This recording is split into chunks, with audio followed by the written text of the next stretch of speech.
www.juanurdiales.com/academic.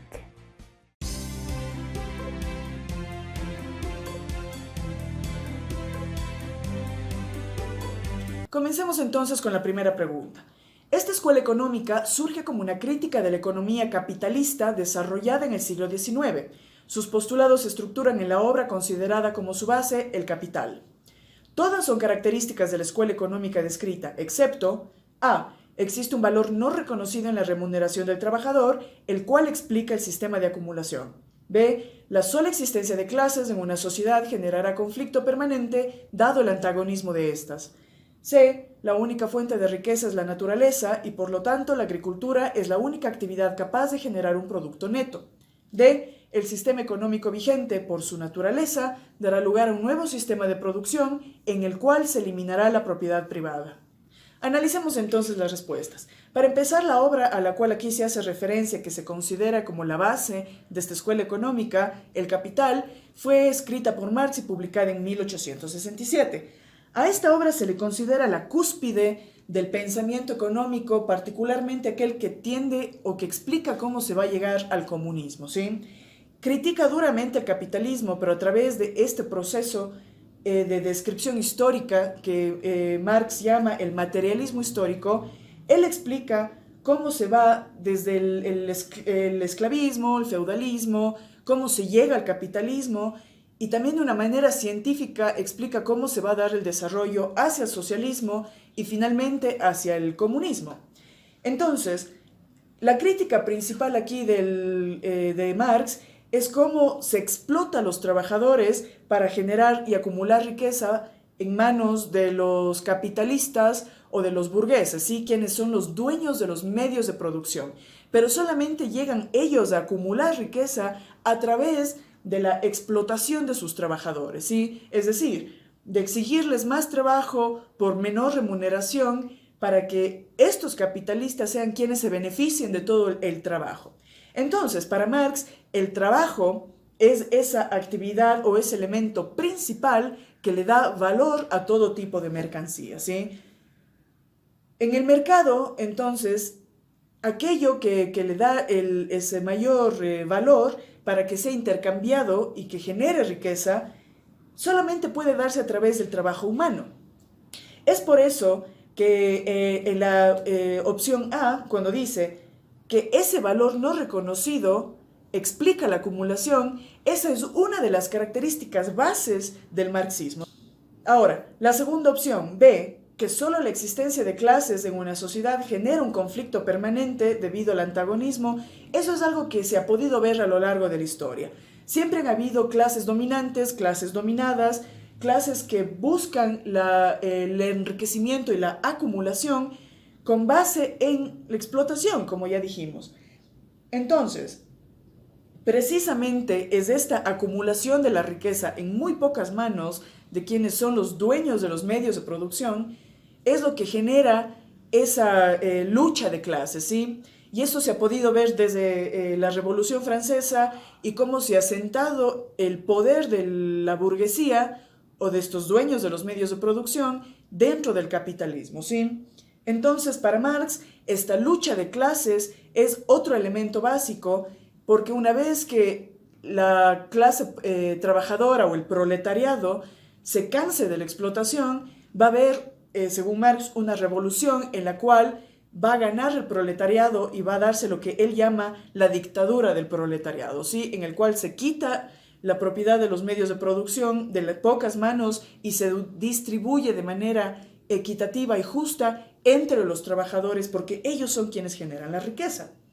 Entonces, la tercera opción, que sería que la única fuente de riqueza es la naturaleza y por tanto la actividad económica principal de generar el producto neto es el trabajo de la agricultura, esa no es una opción, ¿sí? Esta es la respuesta que se sale de las características básicas del comunismo o del marxismo más estrictamente.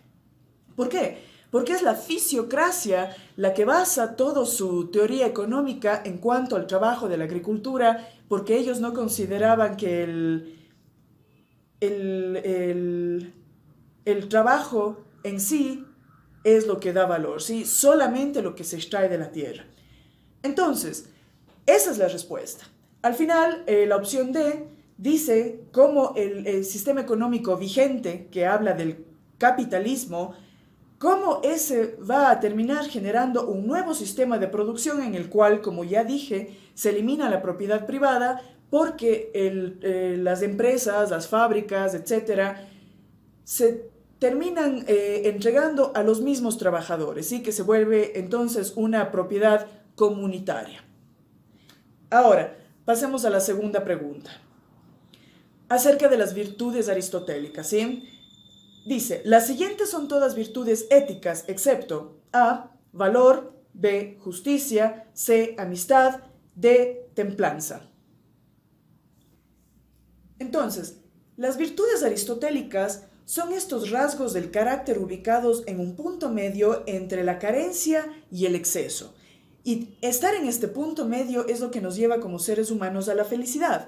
Para Aristóteles, la moderación y la constancia llevan estas prácticas de encontrar el punto medio a los hábitos, ¿sí? Y estos hábitos de precisamente querer el balance del punto medio es un hábito selectivo. ¿Esto qué quiere decir? Que está determinado por nosotros mismos a través de la razón y de la prudencia. Esta posición intermedia entre lo que Aristóteles llama dos vicios, el uno por exceso y el otro por defecto.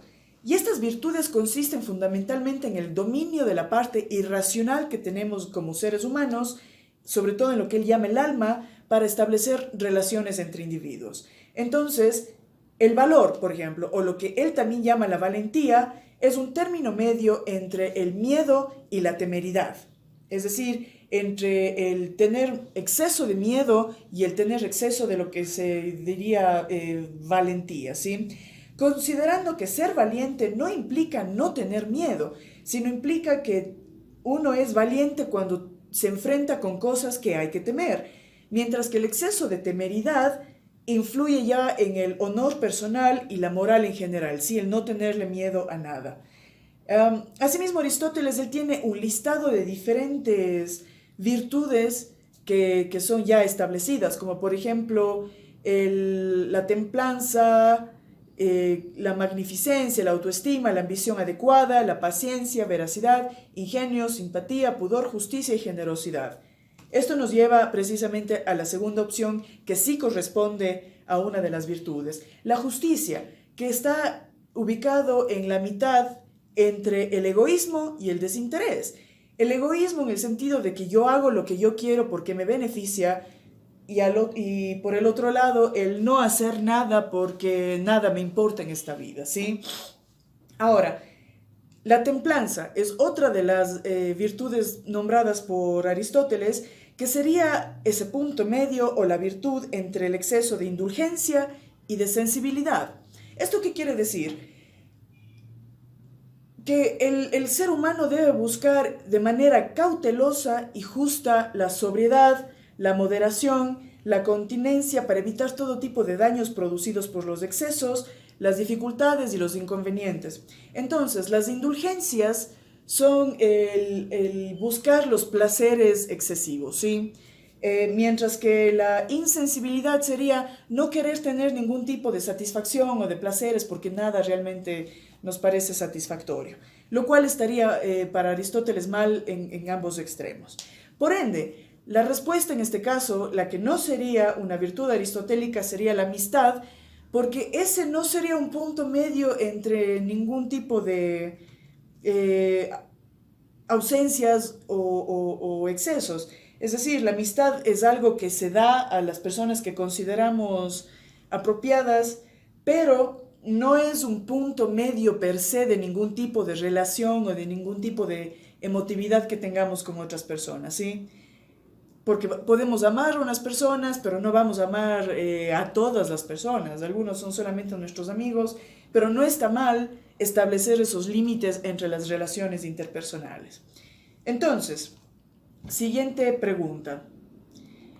La igualdad. Seleccione los casos que se relacionan con el principio descrito en el texto.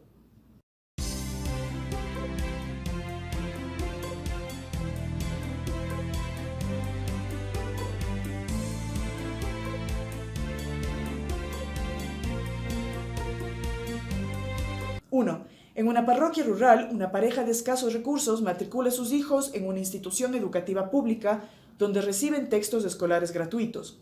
2. Un colegio secundario promueve la libre opinión mediante la formulación de un club de debate. 3. En un cantón, las autoridades y delegados civiles desarrollan un plan de contingencia para prevenir diversos desastres que pueden afectar a la población local. 4. Un ciudadano analfabeto acude a un recinto electoral para cumplir con su derecho al voto. Esta pregunta nos está hablando del principio de igualdad.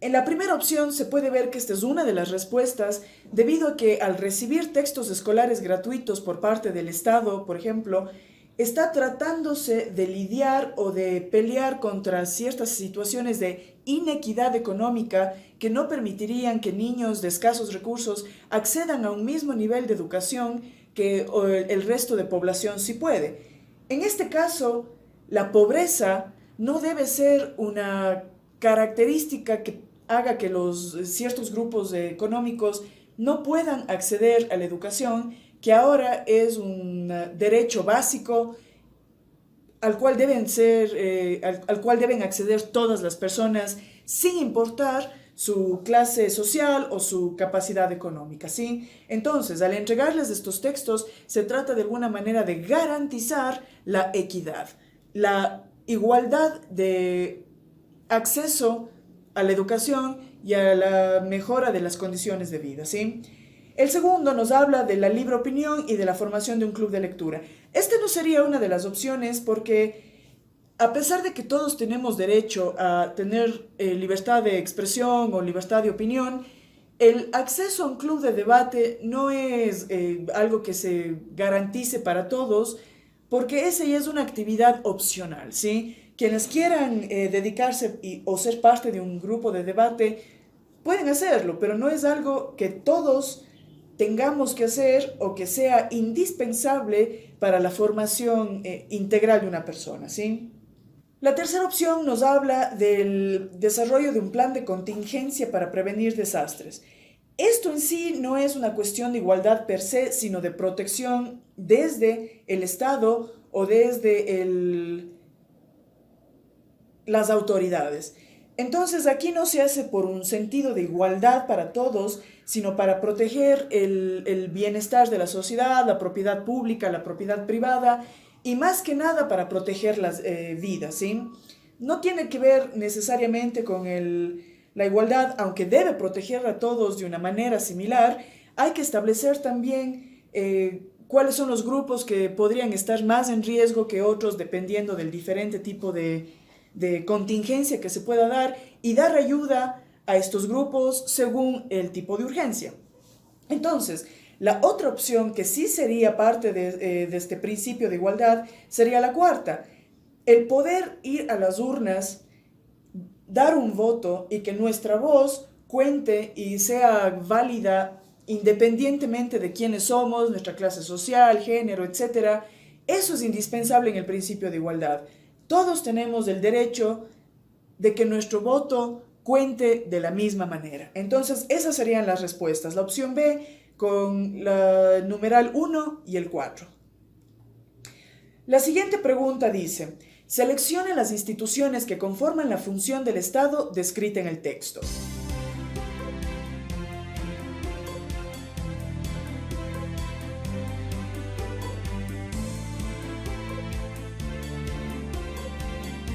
Las instituciones son 1. Defensoría del Pueblo, 2. Contraloría General del Estado, 3. Asamblea Nacional y 4. Tribunal Contencioso Electoral.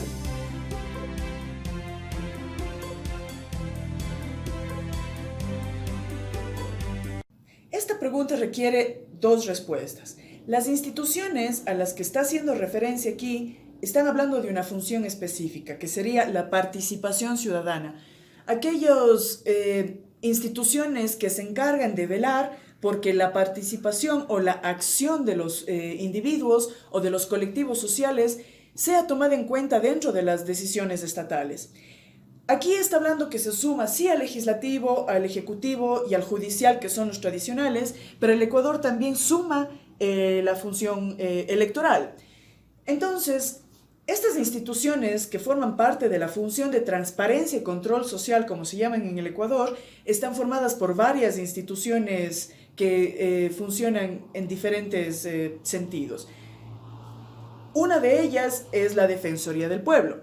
¿Pero qué quiere hacer la Defensoría del Pueblo? Esta es la Institución Nacional de Derechos Humanos que promueve y protege los derechos de las personas, comunidades, pueblos, nacionalidades y colectivos que habitan dentro del país, además de ecuatorianos dentro y fuera del Ecuador. Entonces, busca promover, proteger y velar por esos derechos dados por la naturaleza para propiciar la vida digna y el buen vivir, ¿sí? Entonces, la Defensoría del Pueblo tiene un modelo de gestión que se orienta hacia buscar la excelencia y la transparencia dentro de las funciones del Estado. Entonces, busca efectivamente proteger y ver que no se dañen, se violenten los derechos de las personas. Por otro lado, otra de las instituciones que funciona para proteger los intereses de la participación ciudadana sería la opción 2, la Contraloría General del Estado. ¿Y qué hace la Contraloría? Es la máxima institución de control fiscal del Estado. ¿Esto qué quiere decir? Tiene jurisdicción en todas las provincias del Ecuador y tiene la misión de precautelar el buen uso de los recursos estatales, es decir, los recursos públicos, para llevar a cabo auditorías gubernamentales en las entidades públicas y privadas que gestionen fondos que sean del Estado, ¿sí? Porque después de todo, estos fondos, estos recursos nos pertenecen a todos y hay que interesarse porque se utilicen adecuadamente y que no enriquezca a personas en un sentido privado, ¿sí? Ejerce sus funciones enmarcadas en la autonomía administrativa, financiera, presupuestaria y organizativa que son otorgados por la Constitución del Ecuador. Otras instituciones que son parte de esta función de transparencia y control social también serían el Consejo de Participación Ciudadana y Control Social, que también todos hemos escuchado y que busca precisamente promover la participación o la acción directa de las personas dentro del Estado, ¿sí? Además de la Superintendencia de las Compañías, de Bancos y Telecomunicaciones, de Economía Popular y Solidaria y el control de poder del mercado. Ahora, las opciones 3 y 4, la Asamblea Nacional no está abierta a la participación ciudadana, ¿sí? Para ingresar y ser parte de la Asamblea Nacional hay que haber sido electo. Claro que cualquier persona en teoría puede postularse a un cargo, pero a menos que sea electo no puede ser parte del sistema de toma de decisiones de la Asamblea.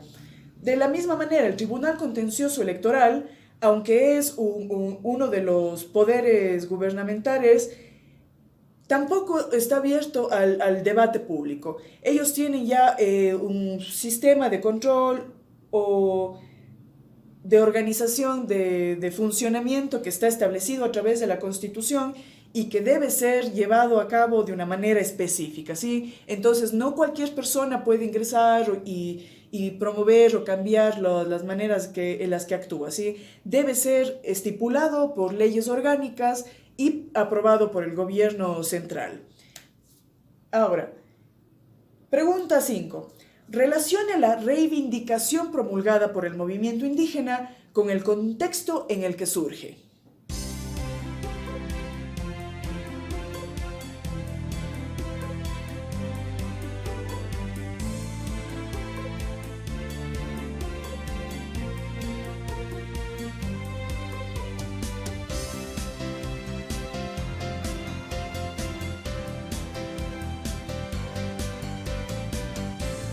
Vamos entonces directamente a las respuestas para esta pregunta. La primera reivindicación, que sería el reconocimiento a la propiedad de la tierra, va unida en el contexto de la rebelión liderada por Dolores Cacuango durante el siglo XX. Esto se da sobre todo en los mediados del siglo XX, cuando las luchas en Latinoamérica que integran elementos del socialismo y de la izquierda también se insertan dentro de las luchas indígenas y campesinas del Ecuador. Desde los años 60, estos grupos humanos empiezan a asociarse, empiezan a organizarse y a formar su propio movimiento, no solamente social, pero también político, ¿sí? Entonces, comienzan a establecer exigencias debido a la explotación y a la completa desigualdad que se da contra los pueblos indígenas y campesinos, y desde los años 60, la presión de estos grupos y las necesidades de modernización impulsan a una reforma agraria en el Ecuador que elimina las relaciones precapitalistas que prácticamente seguían siendo de guasipungos, de expropiaciones de la tierra y del empobrecimiento masivo de los indígenas y campesinos, para traer un cambio en cuanto a los derechos de propiedad de las tierras rurales. Dolores Cacuango fue uno de los principales personajes dentro de todo este movimiento, al ser una importantísima defensora de los derechos de los campesinos, de los indígenas, y fue ella quien funda la Federación Ecuatoriana de Indígenas del Ecuador. Ahora, la reivindicación 2, que sería el reconocimiento como actor político, va unida al contexto de la redacción de la nueva Carta Constitucional celebrada en el 2008. ¿Esto qué quiere decir? Que asimismo la lucha de los pueblos indígenas y campesinos va exigiendo con el tiempo mayores reivindicaciones, es decir, mayores formalizaciones de sus derechos como un pueblo y como individuos.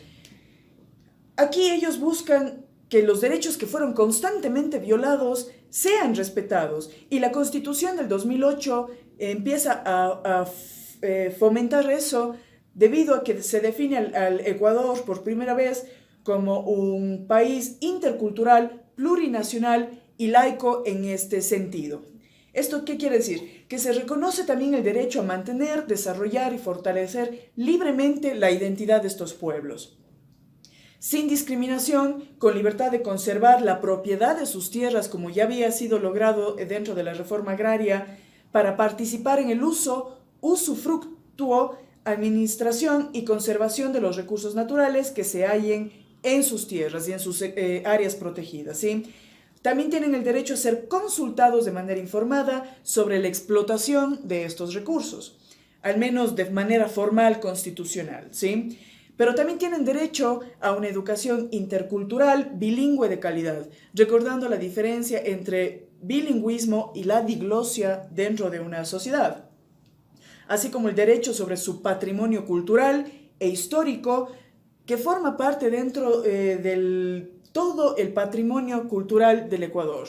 Nos beneficia a todos como ecuatorianos, pero esto es propiedad básicamente de la identidad y del significado de los pueblos indígenas y campesinos del Ecuador. Por último, la reivindicación tercera del reconocimiento de la diversidad cultural va vinculada al levantamiento indígena ocurrido durante el gobierno de Rodrigo Borja. ¿Cómo se da esto? En las décadas finales del siglo XX, es decir, en los años 80 y particularmente en los 90 también, las organizaciones indígenas tienen un tipo de demanda específica en la que se enfocan, ¿sí? Por el desarrollo de una educación que usara sus propios lenguajes. Volvemos a la idea de diglosia y bilingüismo como un mecanismo de preservar las identidades y de garantizar sus derechos. Surge la propuesta de educación intercultural bilingüe y así se afirma la necesidad de integrar la diversidad del país, es decir, los idiomas que después fueron reconocidos ya de manera mucho más formal en la Constitución del 2008, pero integradas a la educación dada en castellano. Entonces, en 1988, durante el gobierno de Rodrigo Borja, las exigencias de la CONAIE en este sentido son escuchadas y el presidente dicta un decreto ejecutivo en el cual se reconoce legalmente, formalmente, la Dirección Nacional de Educación Intercultural Bilingüe, lo cual marca un hito en la historia de la educación del Ecuador, ya que significa el reconocimiento de que el país está conformado por varios grupos étnicos con sus propios idiomas que tienen derechos, y entre ellos se establece el derecho a recibir una educación formal en su lengua materna y que tenga los elementos propios de su cultura. Así, llegamos a la pregunta 6. Relacione el mecanismo de deliberación pública y comunitaria con su agenda.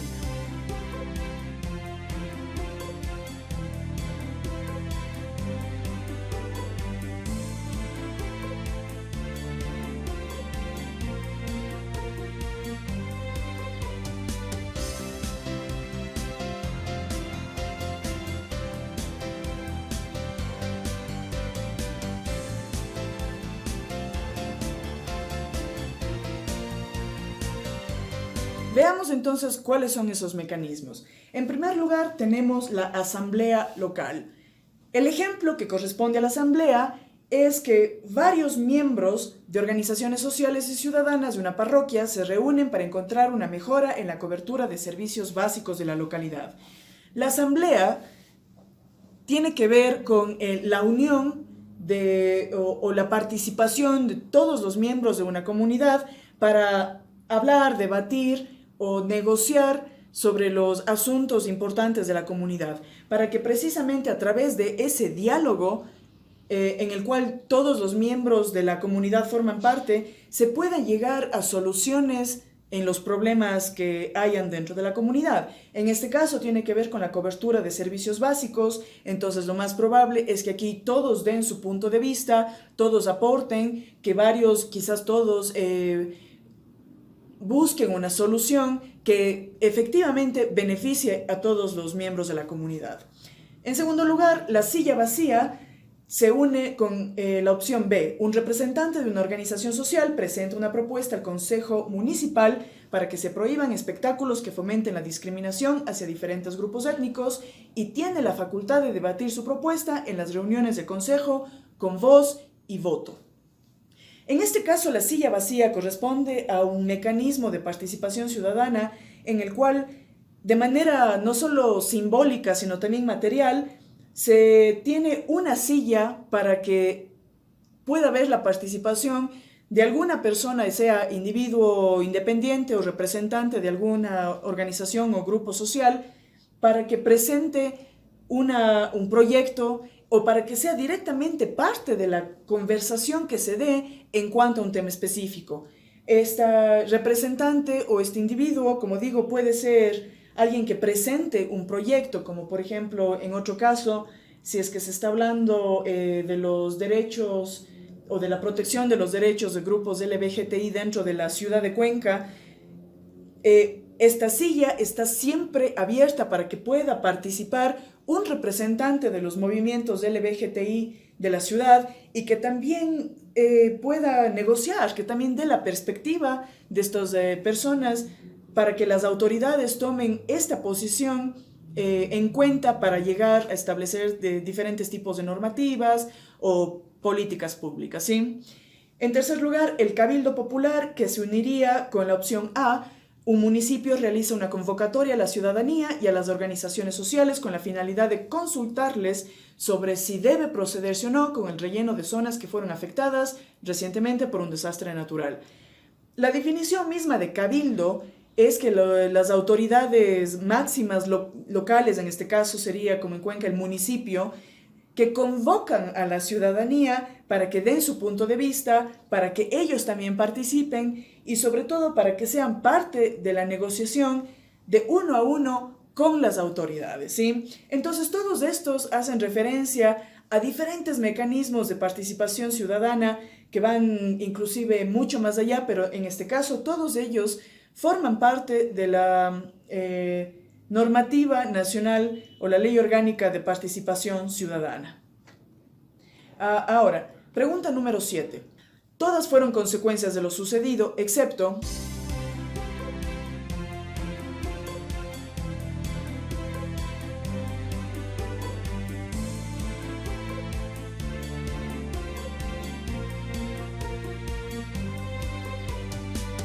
A. El fin del antiguo régimen. B. Firma del Tratado de Versalles. C. Independencia de las naciones iberoamericanas. Y D. Agudización de la rivalidad con el Imperio Británico.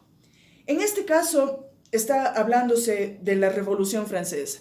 Y aquí sabemos que tenía que ver con la pobreza extrema del pueblo o el tercer estado, que era ignorado completamente por el primer y segundo estado, que eran la nobleza y la monarquía francesa, que impulsó precisamente a que haya esta revolución para eliminar la monarquía y para que al final se dé el paso de poder de la burguesía, ¿sí? Es decir, se elimina la monarquía y la burguesía sube al poder porque son el nuevo grupo económico pudiente que quiere tener el poder precisamente, que busca el inicio de un Estado liberal en el cual el gobierno, el Estado en este caso que se forma después, que ya no intervenga dentro de la economía y dentro de las decisiones privadas de los individuos. Entonces, una de estas opciones no forma parte de las consecuencias de la Revolución Francesa. En primer lugar, el fin del antiguo régimen es precisamente el final de la monarquía y en este caso sería el rey Luis XVI y María Antonieta, que se llama el antiguo régimen, ¿sí? Aquí es donde sube al poder la burguesía y posteriormente Napoleón. En segundo lugar, la firma del Tratado de Versalles. Aunque suene confuso y Versalles sea precisamente el lugar donde vivía la monarquía, particularmente en la Revolución Francesa, esto no hace referencia ni siquiera a este siglo. El Tratado de Versalles es el tratado de paz que se firmó después de la Primera Guerra Mundial en contra de Alemania para darle paso a un nuevo periodo de paz y para dar sanciones a Alemania después de que fueron los principales causantes de la Primera Guerra Mundial, ¿sí? Entonces, esta es la opción que no corresponde a las consecuencias. Independencia de las naciones iberoamericanas sí sería una consecuencia debido a que la Ilustración y también estas ideas revolucionarias de la Revolución Francesa influenciaron directamente a los próceres de la independencia en América Latina, ¿sí? Por último, agudización de la rivalidad con el Imperio Británico sí fue también una consecuencia, particularmente en Norteamérica, donde el Imperio Británico era uno de los principales colonizadores y los nuevos pueblos que se formaron en el actual Estados Unidos busca efectivamente liberarse de la corona británica, para lo cual también recibieron ayuda de Napoleón. Entonces, justamente esta fricción entre dos de las potencias más grandes, de los imperios más grandes que dominaban el mundo, Francia y el Imperio Británico, que se peleaban por los territorios americanos. Siguiente pregunta, número 8. Selecciona las opciones que relacionan el proceso histórico descrito con los principios del liberalismo clásico.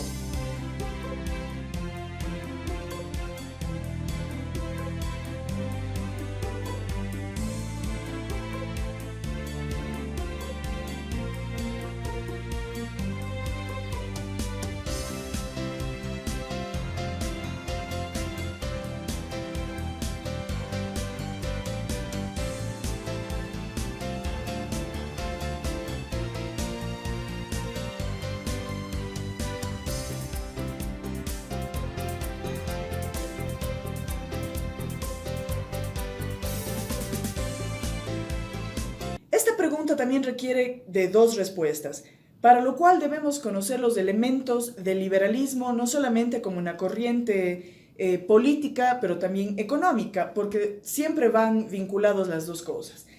¿A qué me refiero con liberalismo? La idea de que el Estado no debe intervenir o debe separarse completamente de todo tipo de decisiones privadas, particularmente con lo que tiene que ver con la economía, la propiedad privada y la producción. Entonces veamos directamente cuáles son las respuestas. En primer lugar, la opción 2, establecimiento en la Constitución de la prohibición de confiscar propiedades privadas para uso público. En este caso se hace referencia estrictamente a la quinta enmienda de la Constitución de Estados Unidos, que protege el derecho de la propiedad privada de dos formas. En primer lugar, dice que una persona no puede ser privada de su propiedad por el gobierno, es decir, el gobierno no puede quitarle la propiedad privada a una persona sin un proceso adecuado que sea legal. Esta quinta enmienda hace referencia específicamente a que el Estado no puede quitarle a alguien su propiedad privada, especialmente si es para la construcción de propiedad pública, ¿sí? Esto está explícitamente dentro de la Constitución. Entonces, no puede ser expropiada la propiedad, puede ser de alguna manera negociada, pero debe ser la persona que es dueña de la propiedad, debe ser compensada adecuadamente, ¿sí? No arrebatada de su propiedad. Eso es explícito dentro de la quinta enmienda. La segunda opción de respuesta sería la opción 3, organización de un nuevo Estado en el cual se limita la autoridad pública para impedir abusos de poder. Entonces, esto también es bastante claro y va relacionado con lo dicho anteriormente, que el Estado no puede ir donde una persona, arrestarla, por ejemplo, obligarla a trabajar, obligarle a hacer lo que esa persona quiere, porque asimismo la Constitución de Estados Unidos da derecho a la libertad de culto, a la libertad de expresión, a la libertad de religión, a la libertad. Está basado en la idea de la igualdad y la libertad. Entonces, el Estado no puede hacer lo que quiera, el gobierno no puede obligar a las personas a hacer lo que ellos quieran. Y esa en sí es la idea del liberalismo. ¿Y por qué entonces las otras dos opciones no serían parte de las respuestas? En primer lugar, la exigencia de medidas que permitan proteger la producción latifundista y limitar las importaciones no tiene mucho que ver con esto, porque aunque el Estado sí protege el trabajo agrícola, al momento que se limitan las importaciones, también se están de alguna u otra manera interrumpiendo el libre flujo del libre mercado, ¿sí? Y uno de los elementos básicos del liberalismo es también la protección del libre mercado. Y al momento que se frenan las importaciones para mejorar las exportaciones, el libre mercado ya no está fluyendo de manera natural. Por último, la intervención del Estado en la economía a fin de solucionar problemas como el desempleo y la inflación es precisamente lo que se busca evitar. Este tipo de políticas intervencionistas para proteger desempleo y la inflación es algo que viene mucho después, pero como medidas de último nivel para, de alguna manera, tratar de mejorar las condiciones de completa desigualdad y de exclusión económica, ¿sí? Pero la intervención del Estado en la economía es precisamente lo que el liberalismo no quiere, sobre todo en los Estados Unidos. Ahora, siguiente pregunta, 9, que ya tiene que ver con historia contemporánea. Con base en el texto, ¿qué relación existió entre la crisis descrita y la migración ecuatoriana?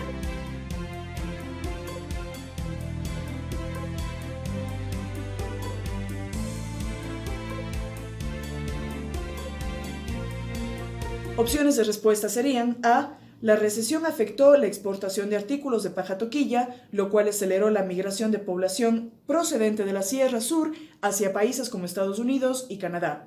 B. La inflación y el desempleo se incrementaron, lo cual motivó la salida de artesanos rurales de la región andina austral, quienes migraron hacia grandes ciudades como Nueva York. C. Los problemas económicos afectaron la capacidad adquisitiva de las personas, lo que motivó la salida de la población urbana, en su mayoría mujeres, hacia Norteamérica y Europa.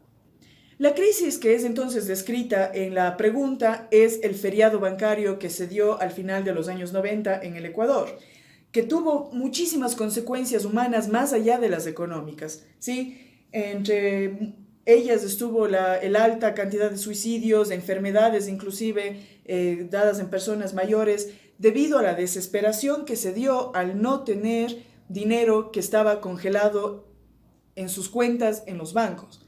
La gente de un día al otro se quedó sin liquidez, sin dinero para sostener a sus familias, lo cual llevó a que la gente tenga muchos problemas de salud, también que tengan muchos problemas económicos, y eso resultó en grandes movimientos migratorios. En la opción A está hablando específicamente de los artículos de paja toquilla y cómo las personas que producían estos artículos se vieron obligados a migrar hacia Estados Unidos y Canadá. Esto no es tan certero porque todo tipo de producción local se vio afectada al no haber liquidez y también debido a que muchas empresas se fueron a la quiebra.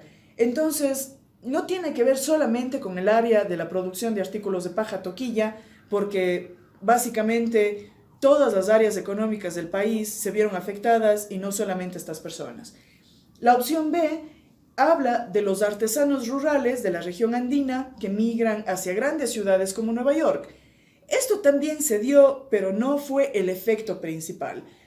Obviamente, Los artesanos se vieron afectados, como vimos en el ejemplo de la paja toquilla, pero no solo ellos, se vieron afectados todas las áreas económicas. De pronto, también hubo lo que se llamaba la fuga de cerebros, en cual los profesionales, gente ya con título, gente que estaba ya trabajando en todo tipo de áreas, se vieron obligados a salir del país para buscar algún tipo de mejora en su economía, ¿sí?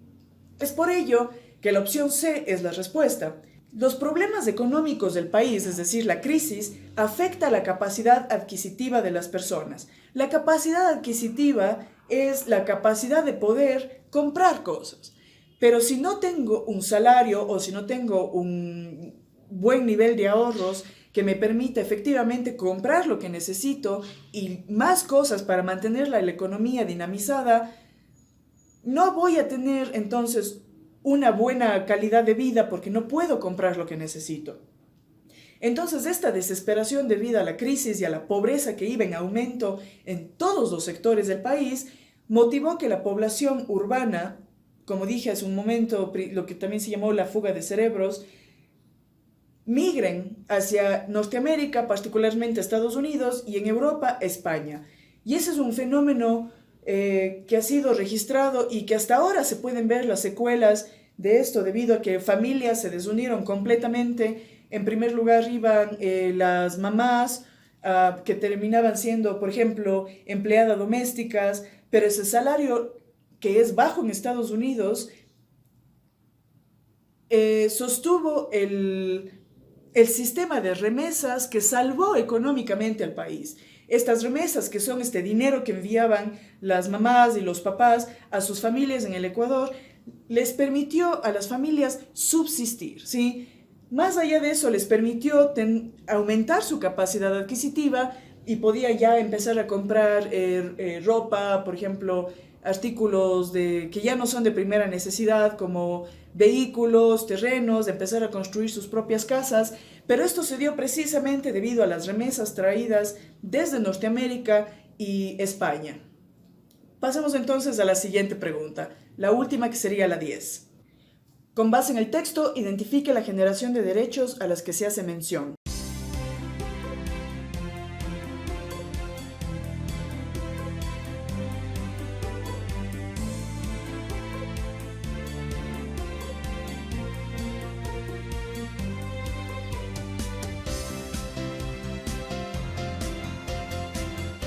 Opciones: derechos de primera generación, derechos de segunda generación y derechos de tercera generación. Aunque nos parezca un poco difícil de considerarlo ahora, los derechos humanos o las garantías básicas de calidad de vida no fueron algo que se dieron desde el inicio de los tiempos, sino apenas desde el siglo XIX, después de la Revolución Francesa, cuando se empiezan a asentar estas normas o exigencias básicas que debería cumplir el Estado para garantizar una calidad de vida digna de cada persona. Entonces, apenas después de la Revolución Francesa se formalizan los que se llaman los derechos del hombre o los derechos de primera generación, que buscan los derechos civiles y políticos, es decir, garantizar la libertad y la igualdad ante la ley y la capacidad de que cada persona pueda ejercer el voto y pueda contar con su libertad. Surgen después de la Ilustración y los ideales traídos con ella, asimismo como las batallas independentistas, y estos derechos imponen al Estado la obligación de respetar a los ciudadanos, a la integridad física, la vida, la libertad, la igualdad ante la ley, sobre todo, se vuelve trascendental, ¿sí? La prohibición de la tortura, la libertad religiosa, la libertad de pensamiento, etc. Un siglo después, más o menos, vienen los derechos de segunda generación, que son aquellos que tratan de garantizar de mejor manera la igualdad y también los derechos económicos, sociales y culturales de los individuos. Es decir, que las personas tengan garantizado el acceso a bienes y servicios que ya no son de absoluta primera necesidad, sino aquellos que garantizan alguna o mayores oportunidades económicas y sociales para que puedan ejercer y mejorar su capacidad de vida ya como individuos, ¿sí? En este caso, estos derechos que tienden a ser ya más acerca de la calidad material de vida, como sería el derecho al trabajo, el derecho a pertenecer a un sindicato, es decir, de asociación para luchar por los derechos propios, ¿sí? Asimismo, el acceso a la educación, el acceso a la salud. Posteriormente vienen los derechos de tercera generación o que son llamados también los derechos colectivos. Y esta es la respuesta. Son este grupo de derechos que surgen después de la Segunda Guerra Mundial precisamente para proteger la integridad de grupos étnicos, grupos sociales y que no sean perseguidos por otros, que fue lo que pasó en la Alemania nazi, ¿sí? Entonces, con la formación de la ONU también se dan los derechos de la humanidad para proteger dentro de la sociedad a la humanidad en sí, ¿sí? Como ya grandes grupos sociales, grupos humanos. Y en especial hace referencia a los derechos, por ejemplo, para el desarrollo sostenible, el derecho a la paz, que antes no existía, el derecho para tener un medio ambiente sano para el beneficio de todos, para que no haya contaminación que beneficie a unos y que perjudique a los demás. Así también los derechos de los consumidores, que son importantes, el de no ser atacados como un grupo racial, como un grupo religioso, por ejemplo, otros derechos frente a la manipulación genética, y ya cosas que no eran consideradas ya como tan básicas o elementales de la humanidad, sino ya aquellos que nos protejan como parte de un todo, ¿sí? Entonces, estos derechos salen debido a la necesidad de cooperación entre grupos humanos para no estar solos ante los problemas y los retos globales. Entonces, esta sería la respuesta a esta pregunta. Y de esta manera llegamos al final del video de hoy. Vamos a seguir respondiendo, como siempre, muchas más preguntas en las clases en línea. Háganme saber cualquier duda que tengan y nos vemos en la próxima clase. Chao.